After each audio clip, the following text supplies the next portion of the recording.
নমস্কার বন্ধুরা, পায়েলের রান্নাঘরে আপনাদের স্বাগত জানাই। আবারও চলে এসেছি নতুন একটা রেসিপি নিয়ে।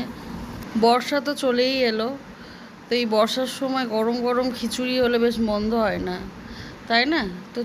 তো চলুন আমি বাড়িতে কিভাবে চটজলদি খিচুড়ি বানাই সেটা আপনাদের সাথে শেয়ার করব। তো এখানে আমি সমস্ত কিছু কেটে নিয়েছি, যেসব সবজিগুলো লাগবে: কুমড়ো, পটল, আলু, গাজর। আপনারা চাইলে আরও অন্য কিছু দিতে পারেন। তো আগে আমি মুগ ডালটা ভেজে নেব। মুগ ডালের পরিমাণের থেকে চালের পরিমাণটা একটু বেশিই হবে। আমি মুগ ডাল 200 নিয়েছি, চাল আমি 300 নিয়েছি। অবশ্যই গোবিন্দভোগ চাল নেবেন। তো এদিকে আমি মুগ ডালটা ভেজে নিই। অন্যদিকে আমি যেসব সমস্ত সবজিগুলো কেটে রেখেছিলাম সেগুলো আমি একটু কষিয়ে নেব।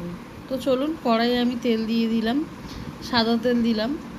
এবার ফোড়নে গোটা জিরে আর কয়েকটা শুকনো লঙ্কা দিয়ে দেবো। তো ফোড়নটা এখানে একটু ভাজা ভাজা হোক।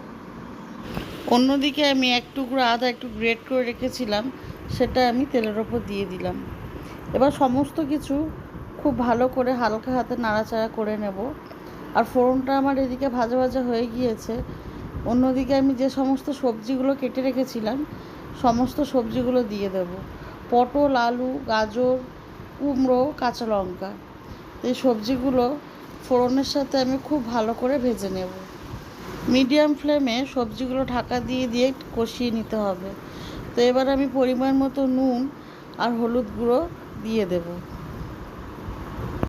আমি এই সবজিতেই পরিমাণ মতো নুন হলুদ দিয়ে দিলাম, পরে আমি আর কোনো নুন হলুদ অ্যাড করব না। তো চলুন আমি সবজিগুলো একটু ঢাকা দিয়ে দিয়ে হালকা আঁচে ভেজে নিই। এদিকে সবজিগুলো কষাতে থাকি। অন্যদিকে আমার ডাল ভাজা হয়ে গিয়েছে। চাল আর ডাল আমি খুব ভালো করে ধুয়ে নিয়েছি। সবজিগুলো কিন্তু ঢাকা দিয়ে দিয়ে কষাতে হবে।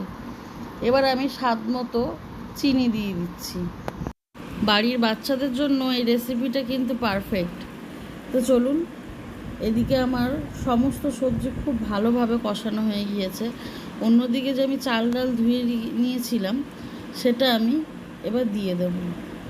দিয়ে খুব হালকা হাতে একটু নাড়াচাড়া করে নেব। সমস্ত সবজি আর চাল ডাল একটু ভালো করে মিশিয়ে নেব।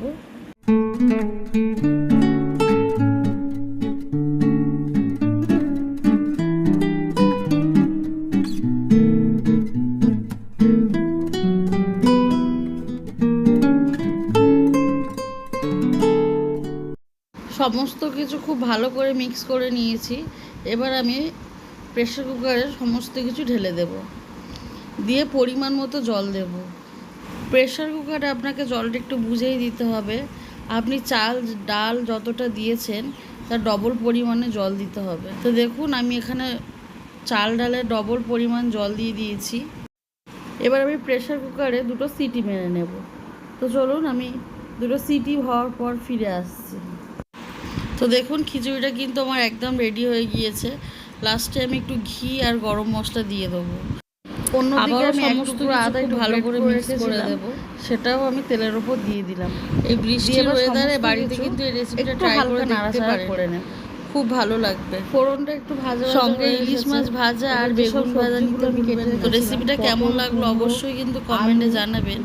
আর আমার চ্যানেলটাকে লাইক এন্ড সাবস্ক্রাইব করে দেবেন। আমি নতুন কোনো রেসিপি জানতে হলে আপনারা অবশ্যই কিন্তু আমাকে কমেন্টে লিখে জানাবেন। ব্যবহার করতে পারেন। আবারও দেখা হবে নতুন কোনো রেসিপি নিয়ে। সবজি খুব